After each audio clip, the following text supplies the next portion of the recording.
better understand how upper cervical care works, you really got to understand all the players involved in the system, your body parts and how your body functions.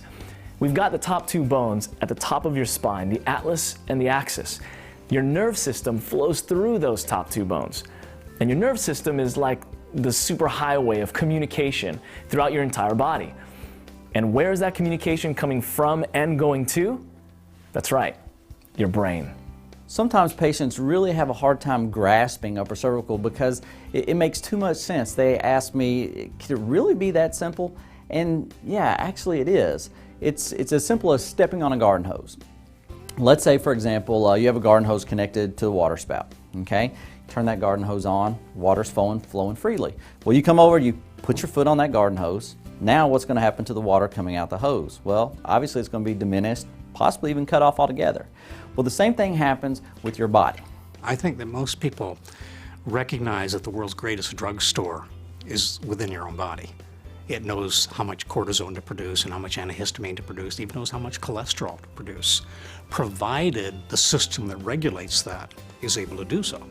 You have to deal with that life power and respect it and work with it. Don't fight with it. Let it have its way.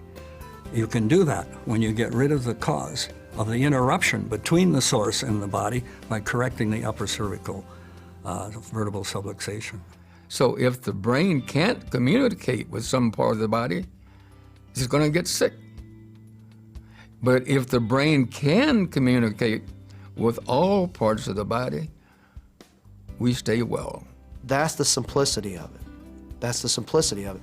And people can't, you can give them the garden hose analogy that there's a source for the water and you step on the hose and the water doesn't water the grass, and when you remove your foot from the hose, the water comes out and waters the grass and the grass grows. And it's too simple for them. It's just too simple. There's got to be something more to that. We've got to spray something on the grass. We've got to add something to the ground to make it grow. We've got to intervene in that. And the wonderful thing about the body and the complexity of it is that it's intelligent in itself. It's a self-healing organism. It just doesn't need any interference to its function. And all we do is correct that, and we can expect health.